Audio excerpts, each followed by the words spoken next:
What's up guys, today we are talking about how to get awesome star photography and videography like this for your very own projects. So let's get into it. Now, to be able to get the settings that we're talking about in this video, you need to set your camera to manual mode and to manual focus. So if you haven't done that, do that now. So tip 1, you want to have as low an exposure as possible and as high an ISO as possible without it getting grainy. So let's take exposure first.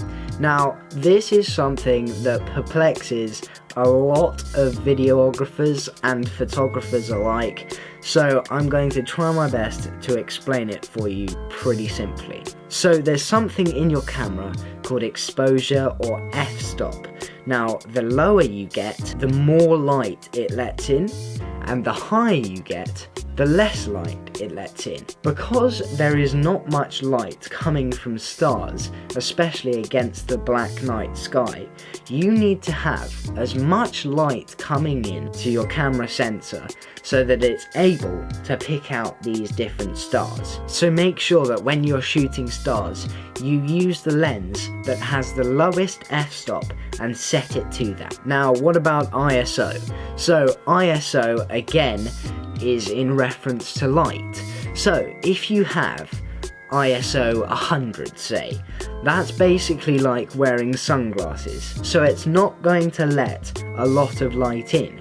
Whereas if you're in 6400 ISO, you're letting in loads of light, which is great for shooting star photography. However, once you get past a certain ISO dependent on your camera, your image starts to look quite grainy, which is an undesired look for your photos or videos. So make sure that you find out the highest ISO that you can get to without it looking like that. Tip 2 is all about focus.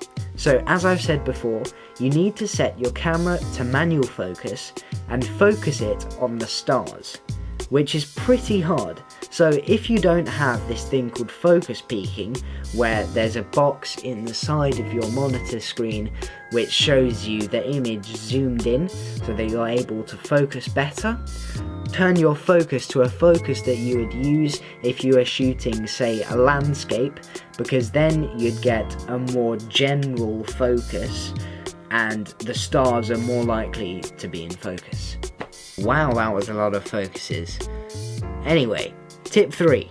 You want a long shutter speed. I would say around 30 to 40 seconds, unless you have a pretty high ISO and a really low exposure, because otherwise you'd be letting too much light in and it'd look really blown out and overexposed, which again is something that you don't want. That said, some photographers like Peter McKinnon make their shutter last for 30 to 40 minutes, which is crazy, but it gets some awesome shots with sweet star trails which just look, it's just beautiful.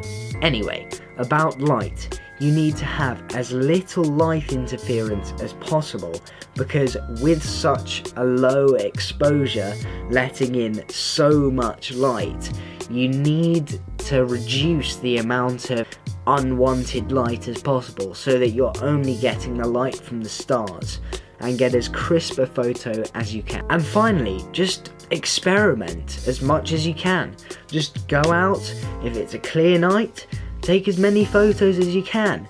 Unfortunately, in London, there is a lot of light pollution, which is something we need to sort out. So the other day, when there was literally a clear sky, I just went out and took some nice photos, because the more you experiment, the more you get to know your camera settings, you get to know the right sort of compromise you need. So if you need a lower exposure, you want to boost the ISO more, maybe lower the shutter speed so you get a longer exposure. Basically, just work out the balance you need to get the shots you want, to tell the story you want, because that's all that it comes down to. As a side note, if you have a Lumix camera or a Panasonic camera, there is usually a setting called long shutter noise reduction, which is usually turned off if you turn silent mode on.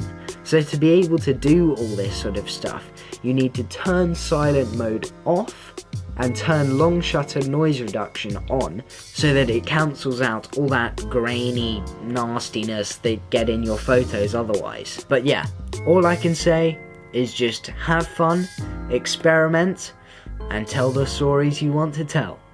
Awesome. I will see you guys in the next video very soon.